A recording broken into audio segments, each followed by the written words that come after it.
هفتمین روز درگیری‌های حماس و اسرائیل در حال آغاز شد که با در برابر ادامه حمله‌های گسترده هوایی به غزه و افزایش تلفات اهالی آسایش‌ده، ارتش اسرائیل به ساکنان شمال این منطقه 24 ساعت وقت داده است که قسمت غزه را پورا تلخ کنند و به طرف جنوب غزه کوچ ببندند. این خواهش اسرائیل دلیل آن است که احتمال آغاز عملیات زمینی ارتش اسرائیل به غزه را تقویت ببخشد. اما در همین حال حماس دستور ارتش اسرائیل و در مورد ترک نمودن منطقه شمال غزه را تبلیغات پوچ نامیده از ساکنان آن خواسته است به تهدیدهای دشمن اهمیت ندهند. حماس گفته است فلسطینی‌های غزه سرزمین خود را ترک نخواهند کرد. ما دو انتخاب داریم، یا پایان دادن به این اشغال و یا مردن در خانه خود. سازمان ملل متحد گفته است که 1,100,000 نفر انسان نمی‌توانند در مدت 24 ساعت بخش شمال نوار غزه را ترک کنند. از این رو سازمان ملل اجرای این دستور ارتش اسرائیل را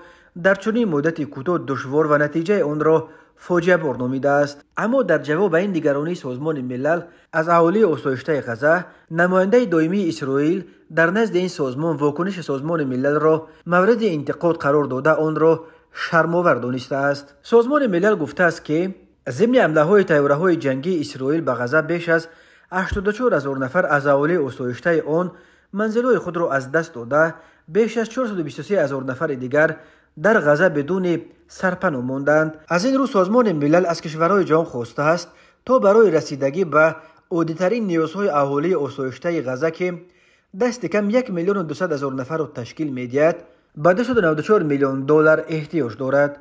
همچنین سازمان ملل گفته است که اهالی غزه به وضعیت دشوار مواجه است، زیرا مواد آذوقه‌واری و آب نوشابه به صورت رو به تمام شوی است. سازمان جهانی تندرستی نیز تاکید کرده است که 50,000 زن حامله‌دار نمی‌توانند به خدمات ضروری طبی و بهداشتی دسترسی داشته باشند. گذشته از این تا کنون 11 تن از طبیبان ما ضمن حمله‌های هوایی اسرائیل کشته شدند و اسرائیل طی یک هفته گذشته 34 مرتبه بیمارستان‌های غزه را زیر هدف موشک‌های طیاره‌های جنگی خود قرار داد. بنا به گفته وزارت تندرستی فلسطین، از آغاز حمله‌های هوایی اسرائیل به غزه دست کم 1400 نفر کشته و 5600 زخمی شدند. آمار کشته شدگان اسرائیل نیز به 1300 نفر رسیده، مقدار مجروحان باشد مرز 3300 نفر را عبور کرده است. در همین حال پس از شدت گرفتن حمله‌های هوایی و توپخانه‌های اسرائیل در مدت 24 ساعت گذشته به غزه، گروه حماس خبر داد که دست کم 13 تن از اسیران بر اثر این حمله‌ها کشته شدند. بنا به گفته سخنگوی ارتش اسرائیل، شب 12 به 13 اکتبر آنها 750 موشک به غزه شلیک کردند. دیدبان حقوق بشر میگوید که ارتش اسرائیل از موشک‌های ممنوع فسفوری ضمن حمله‌های هوایی خود به غزه استفاده کرده است. در حالی که زد و خورد بین حماس و اسرائیل ادامه دارد، وزیر کارهای خارجه آمریکا و وزیر مدافع آمریکا به اسرائیل سفر نمودند. همچنین نخست وزیر بریتانیا و صدر اعظم آلمان نیز گفتند که در پهلوی اسرائیل خواهند ایستاد. ولی وزیر کارهای خارجه نروژ گفته است که اسرائیل حق دارد از خود دفاع کند، اما در این راه نمیتواند از هر شیوه ممکن استفاده کند. از این رو به گفته نماینده نروژ، محاصره غزه غیر قابل قبول است. در همین حال وزیر کارهای خارجه ایران نیز به لبنان سفر نموده با رهبر حزب الله واخوری انجام داد. گفته می شود وزیر کارهای خارجه ایران به سوریه نیز سفر خواهد نمود.